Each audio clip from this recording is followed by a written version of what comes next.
Welcome to impressive Bangla. মানুষের মঙ্গল সাধনায় যিনি অতন্দ্র রজনী যাপন করিলেন, সেই সত্যাশ্রয়ী আজ চলিয়া গেলেন। নিঃস্বতাকে সম্বল করিয়া যিনি বিশ্ব মানবের জন্য আপনাকে বিলাইয়া দিলেন, তিনি আজ চলিয়া গেলেন।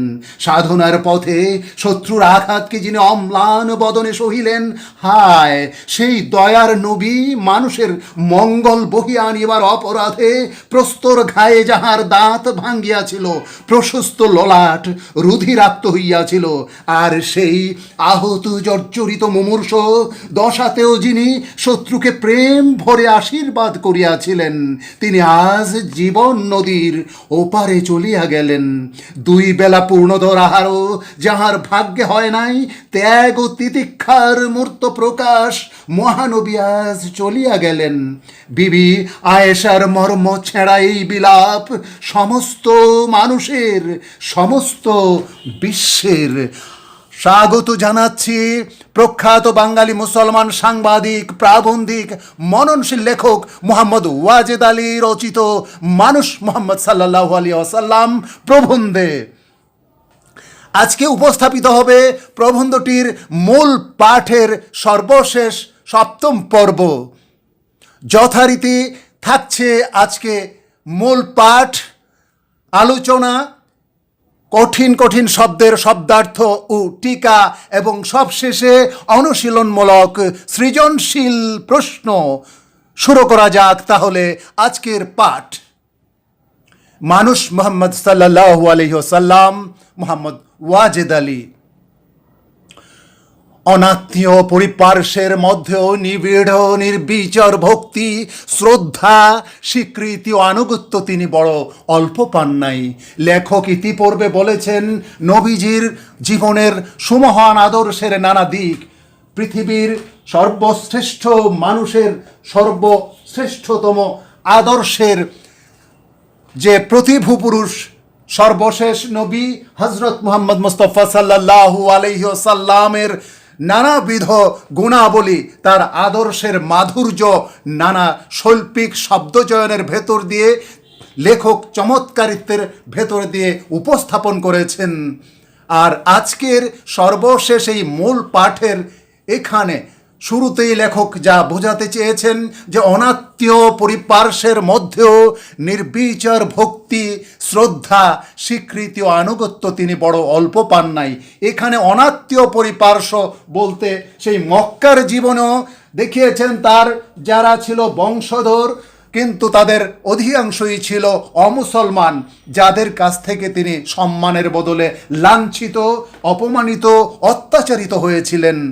আর সেখান থেকে তিনি শত্রুর অত্যাচারে, কাফেরদের কঠিন নির্যাতনে, নানাবিধ নিপীড়নের শিকার হয়ে তিনি মক্কা ত্যাগ করে মদিনার পথ ধরেছিলেন। হিজরতের মাধ্যমে তিনি আশ্রয় খুঁজেছিলেন নতুন এক দেশে, এবং তিনি ক্ষেত্র খুঁজে পেয়েছিলেন মদিনায় তার সত্য প্রচারের।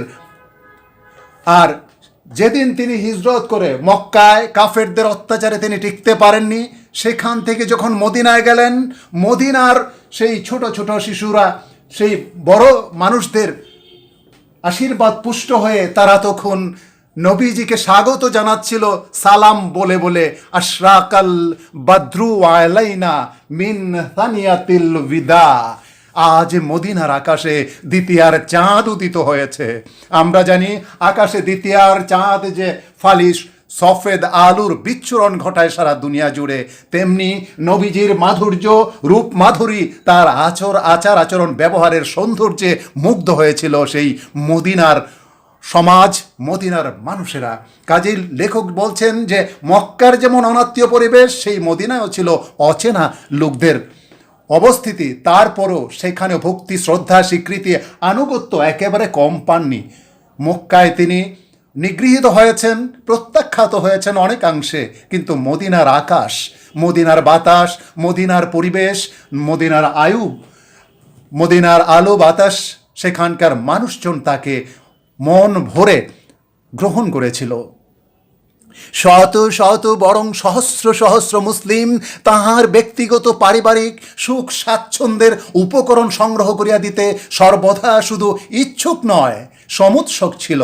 লেখক এখানে বলছেন শত শত নয়, হাজার হাজার মুসলমান এই নবীজির ব্যক্তিগত পারিবারিক সুখ স্বাচ্ছন্দ্যের উপকরণ সংগ্রহ করে দেওয়ার জন্য সর্বদা শুধু আগ্রহী ছিলেন না, বরং সমানভাবে প্রতিযোগিতামূলকভাবেই তারা ইচ্ছুক ছিল।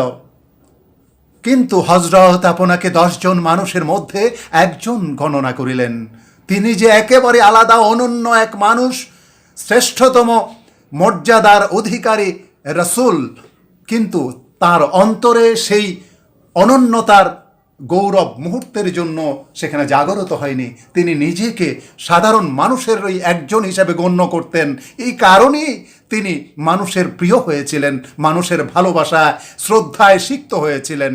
সকলের সঙ্গী সহচর রূপে সহোদর ভাইয়ের মতাদর্শ প্রয়াসী নেতার কর্তব্য পালন করিলেন। তিনি সঙ্গী হিসাবে, অন্য মানুষের সহচর হিসাবে, একেবারে সহোদর একই মায়ের এই উদর থেকে জন্ম নেওয়া ভাইয়ের মতো এই যে সাম্যতার, ভ্রাতৃত্বের, ভালোবাসার, প্রীতির যে আদর্শ, সেই আদর্শ একজন সুযোগ্য নেতারই কর্তব্য দায়িত্ব পালন করেছিলেন। সত্যের জন্য অত্যাচার নির্যাতন সহিলেন, দুঃখে শোকে অশ্রুনীরে তিতি আল্লাহর নামে সান্ত্বনা মানিলেন। সত্যের জন্য, সত্যটা কি? সত্যটা ছিল সেই পৌত্তলিকতা প্লাবিত আরবের মদ্যপান, হানাহানি, খুনাখুনি, দাঙ্গা ফেসাদের ভেতরে এনেছিলেন তিনি শান্তির অমীয়বাণী ইসলাম। এনেছিলেন সেই বহুত্ববাদ, সেই মূর্তি পূজার অসার তত্ত্বের বিরুদ্ধে এক আল্লাহ যে আরাধনা, তৌহিদ বা এক আল্লাহর একত্ববাদের দাওয়াত তিনি নিয়ে এসেছিলেন। আর এই যে সত্যের এই বাণী, এই সত্যের যে দাওয়াত, এই সত্যের যে নিমন্ত্রণ, লোকদেরকে আহ্বান জানানো, এর জন্য তাকে প্রচুর অত্যাচার নির্যাতন সইতে হয়েছে মক্কার জীবনে। দুঃখে শোকে তার সেই দুঃখ কষ্ট আর অশ্রুনীরে চোখের জল সেগুলো ভিজে তিনি তারপরও আল্লাহর কাছে কান্নাকাটি করতেন, দুহাত তুলে মোনাজাত করতেন। সেই সমস্ত অত্যাচারী মানুষদের জন্য তিনি বলতেন যে হে আল্লাহ, তুমি এদেরকে হিদায়াত দান করো, এদেরকে সত্য পথ দেখাও। এদের প্রতি আমার কোনো ক্ষোভ নেই, আমার কোনো ক্রোধ নেই, আমার কোনো প্রতিশোধ স্পৃহা নেই, বরং তাদেরকে তুমি সত্যটা বোঝার যোগ্যতা দাও। তাহলে তুমি আমাকে যেই দায়িত্ব দিয়ে পাঠিয়েছো, যে সত্যের পতাকা আমার হাতে দিয়েছো, সেটার মর্যাদা রক্ষিত হবে। দেশের রাজা, মানুষের মনের রাজা হইয়া স্বেচ্ছায় দারিদ্র্যের কণ্টক মুকুট মাথায় পরিলেন। তিনি দেশের মানুষের নেতা হলেন। মদিনার মসজিদে নববীতে তিনি সেই শাসন করলেন দেশের সমাজকে। এক বিস্ময়কর ব্যাপার যে পৃথিবীর প্রথম সংবিধান রচয়িতা, প্রথম রাষ্ট্রীয় আইন গ্রন্থ রচনার পথিকৃৎ পুরুষও ছিলেন এই নবীজি। তো এই যে মানুষের মনের রাজা, মনের কাছে, মানুষের মনের ভেতরে তিনি স্থান করে নিয়েছিলেন, এত যে মর্যাদা পেয়েছিলেন পরবর্তী জীবনে, তারপরেও তিনি চাইলে সেই আরবের রাষ্ট্রপ্রধান সরাসরি সেই পদটা দখল করতে পারতেন তার অনুসারীদের নিয়ে সেই অবিশ্বাসী বা মুসলমানদের উপর প্রতিশোধ নিতে। এর একটাও তিনি করেননি, বরং সেই অর্থবিত্ত প্রাচুর্যকে তিনি অবহেলায় সরিয়ে দিয়ে সেই দারিদ্র, হীনতা, সাধারণ মানুষদের একজন, ঠিক সেই যে কাঁটার মুকুট, কণ্টক মুকুট মানে কাঁটার যে মর্যাদা, মানে কষ্টের পথ, সেটাই তিনি গ্রহণ করে নিলেন। তাই তাহার গৃহে সকল সময় অন্ন জুটিত না। এখানে একটা বিষয় যে তিনি বিয়ে করেছিলেন আরবের অন্যতম শ্রেষ্ঠ ধনী একজন ব্যবসায়ী নারী খাদিজাতুল কুবরাকে, কিন্তু সেই সম্পদ তিনি ভোগবিলাসিতায় না লাগিয়ে তিনি অসহায় মানুষদের কল্যাণার্থে সেগুলো বিলিয়ে দিয়েছিলেন, আর নিজে স্বেচ্ছায় সেই দারিদ্র, সেই কষ্ট, সেই অভাবকে গ্রহণ করে নিয়েছিলেন। মানুষের মঙ্গল চিন্তাই ছিল তার দিবানিশির সাধনা। সেখানে অর্থবিত্ত প্রাচুর্য, দুনিয়াদারির দিকে তার মনোযোগ ছিল না। নিশার অন্ধকারে প্রদীপ জ্বালিবার মতো তৈলটুকু সময় সময় মিলিত না। নিশার অন্ধকারে, নিশা মানে রাত্রি, রাতের অন্ধকারে বাতি জ্বালাবার মতো যে তৈল, সলতেতে ভেজানোর তেল, সেটাও প্রায় সময় জুটত না। এমনি নিঃস্ব কাঙ্গালের বেশে মহানবী মৃত্যু রহস্যের দেশে চলিয়া গেলেন। লেখক মোহাম্মদ ওয়াজেদ আলী মানুষ মোহাম্মদ সাল্লাল্লাহু আলাইহি সাল্লাম প্রবন্ধের এই শেষ পর্যায়ে তিনি এই নবীজির মৃত্যুর শেষ পরিস্থিতিটা চমৎকারভাবে, অত্যন্ত শোকাবহভাবে লেখকের মনের আবেগটুকু ঢেলে দিয়ে তিনি সেই বিয়োগ বেদনার কথা, নবীজির চিরদিনের মতো তার ভক্তদের কাঁদিয়ে চলে যাওয়ার কথা তিনি আবেগ ভরে দরদ সহকারে উপস্থাপন করেছেন। আমরা এই পাঠের শুরুতেই যে অংশটুকু পাঠ করেছিলাম, এটা আজকের এই নবীজির শেষ বিদায়ের লগ্নের কথা প্রবন্ধ লেখক যা তার প্রবন্ধের এই শেষাংশে সংযুক্ত করেছেন। আমরা আজকের আলোচনার শুরুতেই তা উপস্থাপন করেছি। স্বামীর মহাপ্রয়াণে বিয়োগ বিধুরা আয়েশার ভক্ষ বেধিয়া শোকের মাতম উঠিল। নবীজির অন্যতম বিবি, তার মহিয়সী স্ত্রী আয়েশা, তিনি তার প্রিয়তম স্বামীর চিরবিদায়ের তার ভেতরে কষ্ট ভেদ করে উঠল। সুখের ছায়া প্রিয়জনের বিয়োগ বেদনায় তিনি কাতর হয়ে উঠলেন। মানুষের মঙ্গল সাধনায় যিনি অতন্দ্র রজনী যাপন করিলেন, সেই সত্যাশ্রয়ী আজ চলিয়া গেলেন।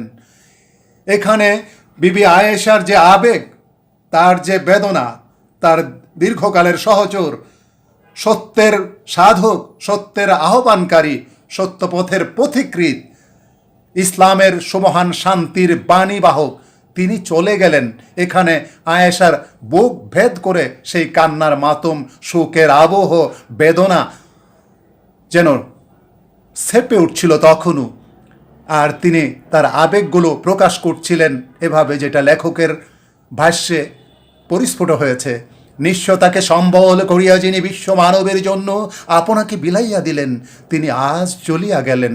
নিঃস্বতা, দিনহীন অবস্থা, যিনি তার অভাব দারিদ্র্যকেই কল্যাণকর ভেবে নিয়েছিলেন, নিজের একেবারে সাদামাটা জীবনকে তিনি গ্রহণ করে নিয়েছিলেন, সেই দরদি মানুষ, সেই দুঃখী মানুষের সহমর্মী কষ্টকর অভাব দারিদ্র্যকে যিনি গ্রহণ করেছিলেন, সাধনার পথে শত্রুর আঘাতকে যিনি অম্লান বদনে সহিলেন, সেই তার সত্য সাধনার পথে তিনি নিরন্তর যে ইসলামের দাওয়াত দিয়ে চলেছিলেন মানুষের মাঝে, মানুষকে মুক্তির বাণী শুনিয়েছিলেন। আর এটা জানাতে গিয়ে শত্রুর নানা আঘাত, বিভিন্ন সময়ে শত্রুর অত্যাচারকে তিনি অম্লান বদনে, তার চেহারাকেও ম্লান করতে পারেনি এতটুকুনো। তিনি ধৈর্যের সাথে আল্লাহর উপর ভরসা করে তিনি তা সয়ে গিয়েছিলেন। হায়, সেই দয়ার নবী মানুষের মঙ্গল বহিয়া আনিবার অপরাধে প্রস্তরাগ হায়ে যাহার দাঁত ভাঙ্গিয়াছিল। আমরা জানি যে সেই অহুদের যুদ্ধে শত্রুর অস্ত্রাঘাতে তার দাঁত ভেঙেছিল, প্রশস্ত ললাট রুধিরাক্ত হইয়াছিল। সেই যুদ্ধেই কপালের বর্ম ভেদ করে সেই লোহার ফালি ঢুকে গিয়েছিল তার কপালে, আর সেটা রক্তাক্ত হয়েছিল। লেখক সেদিকে ইঙ্গিত করেই এই বাক্যগুলো বলেছেন। আর সেই আহত জর্জরিত মুমূর্ষ দশাতেও যিনি শত্রুকে প্রেম ভরে আশীর্বাদ করিয়াছিলেন। লেখক এখানে নবীজির মহত্ব, উদারতা এবং মানব দরদি যে ভূমিকার কথা তুলে ধরেছেন, যে সেখানে তাকে শত্রুর আঘাতে দাঁত ভেঙে গেল, তার কপাল শত্রুর আঘাতে আঘাতপ্রাপ্ত হয়েছিল, রক্তাক্ত হয়েছিল, জখম হয়েছিল। সেই মুমূর্ষ, সেই বেদনা, সেই কষ্টদায়ক অবস্থায়ও তিনি শত্রুর জন্য অভিশাপ নয় বরং আশীর্বাদ করেছিলেন, যাতে তারা সত্যকে গ্রহণ করে, যাতে করে তাদের ভেতর বোধ শক্তির উদয় হয়, যাতে করে তারা নবীজির আনিত যে ইসলামের শান্তির বাণী সেটা তারা গ্রহণ করে। তিনি আজ জীবন নদীর ওপারে চলিয়া গেলেন। এখানে এই যে আয়েশার মর্মছেরা সেই আর্তনাদ বিলাপ, সেটা একের পর এক লেখক তার অত্যন্ত মর্মস্পর্শী ভাষা এখানে উপস্থাপন করেছেন। দুই বেলা পূর্ণদর আহারও যাহার ভাগ্যে হয় নাই, দুই বেলা পূর্ণদর, এখানে পূর্ণ যোগ উদর, পূর্ণ মানে ভরাট আর উদর মানে পেট।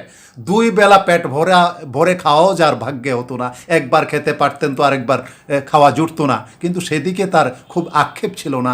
সেখানে আল্লাহর উপরে তিনি ভরসা করেছেন, আল্লাহর প্রতি তিনি আস্থাশীল থেকেছেন। ত্যাগ তিতিক্ষার মূর্ত প্রকাশ মহানবী আজ চলিয়া গেলেন, যিনি তার সারাটা জীবন ত্যাগ করে গেলেন মানুষের জন্য। তার আরাম আয়েশ, তার প্রাচুর্যের লোভ, তার ক্ষমতার লোভ, যেগুলো তার পায়ের কাছে সে আশ্রয় পড়ছিল, তিনি এর একটাও ছুঁয়ে দেখেননি। এই যে এই সুমহান ত্যাগ, এত সব শিষ্য সাগরেদ, এত সব অনুসারীদের মানে তার অনুসারক হওয়ার পরেও তিনি চাইলে যে কোনোটাই গ্রহণ করতে পারতেন, কিন্তু তার কোনো কিছুর প্রতি, তার দুনিয়ার এই সমস্ত আরামায়েশের প্রতি তার সামান্যতম লোভ কখনো জাগ্রত হয়নি।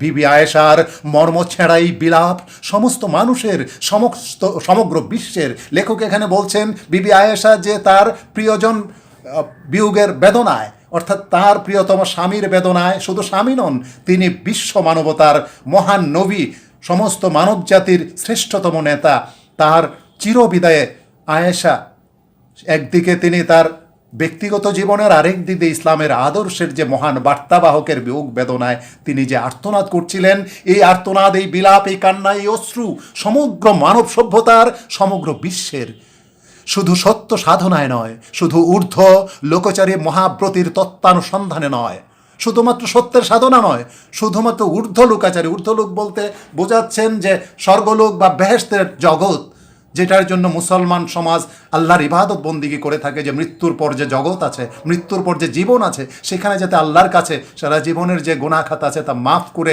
জান্নাত নসিব হয়, সেই যে মুসলমানদের তীব্র কামনা, ইবাদতের বিনিময় পাওয়ার যে আকাঙ্ক্ষা স্রষ্টার কাছ থেকে, শুধু এই দৃষ্টিতে নয়, মানুষের সঙ্গে মানুষের ব্যবহারে হজরত মুস্তাফা ইতিহাসের একটি অত্যন্ত অসাধারণ চরিত্র। লেখক তার প্রবন্ধটির নামই দিয়েছেন মানুষ মোহাম্মদ সাল্লাল্লাহু আলাইহি ওয়াসাল্লাম, যেটা তার প্রখ্যাত গ্রন্থ মরু ভাস্কর বা মরুর সূর্য নামক যে নবীজির জীবনী গ্রন্থ, তা থেকে এই সংগৃহীত এই অংশটুকুতে নবীজির শুধু গুণাবলী, তার অনন্য সাধারণ চারিত্রিক মাধুরী প্রত্যেক বাক্যে বাক্যে উৎকীর্ণ করেছেন লেখক। আর এখানেও বলেছেন যে মানুষের সঙ্গে যে মানুষের ব্যবহার, মানুষের প্রতি যে মানুষের হৃদ্যতা, যে ভালোবাসা, যে বন্ধন, মানুষের মুক্তি, মানুষের কল্যাণ কামনায় নিজেকে নিয়োজিত করা, এইসবই ছিল নবীজির চরিত্রের ভূষণ, এসবই ছিল নবীজির অঙ্গের, তার মানসিকতার চিরন্তন সৌন্দর্য। ত্যাগ, প্রেম, সাধুতা, সৌজন্য, ক্ষমা, তিতিক্ষা, সাহস, শৌর্য, অনুগ্রহ, আত্মবিশ্বাস, তীক্ষ্ণ দৃষ্টি ও সমদর্শন চরিত্র সৌন্দর্যের এতগুলো দিকের সমাহার ধুলো মাটির পৃথিবীতে বড় সুলভ নয়। এখানে লক্ষ্য করো যে সুলভ বা সহজে যা লাভ করা যায়, কিন্তু এখানে নবীজির অনেক গুণের কিছু সংক্ষিপ্ত শব্দ দিয়ে, বিশেষণ দিয়ে লেখক এখানে উপস্থাপন করেছেন। ত্যাগ, প্রেম, মানুষের প্রতি ভালোবাসা, সাধুতা, সততা, সৌজন্য, মানুষের প্রতি যে সৌজন্যবোধ, ভদ্রতা, জ্ঞান, ক্ষমা, শত্রুকে ক্ষমা করে দেওয়া, যে কাউকে ক্ষমা করে দেওয়া, তিতিক্ষা, সেই মানে ত্যাগের যে সাধনা, সাহস ছিল, শৌর্য, তার বীরত্ব, অনুগ্রহ, করুণার গুণ, আত্মবিশ্বাসী, তীক্ষ্ণ দৃষ্টি, সব কিছুকেই মানে সূক্ষ্ম দৃষ্টিতে বিশ্লেষণ করতে পারা, সমদর্শন, সব মানুষকে সমান চোখে দেখা, সেখানে উচ্চ নিচ ভেদ নয়, কারো প্রতি পক্ষপাতিত্ব নয়। এই সমস্ত গুণ খুব কম মানুষের মধ্যেই থাকে, আর এই সব গুণাবলীর দিক থেকে নবীজির চরিত্র পূর্ণত্বে পৌঁছেছিল।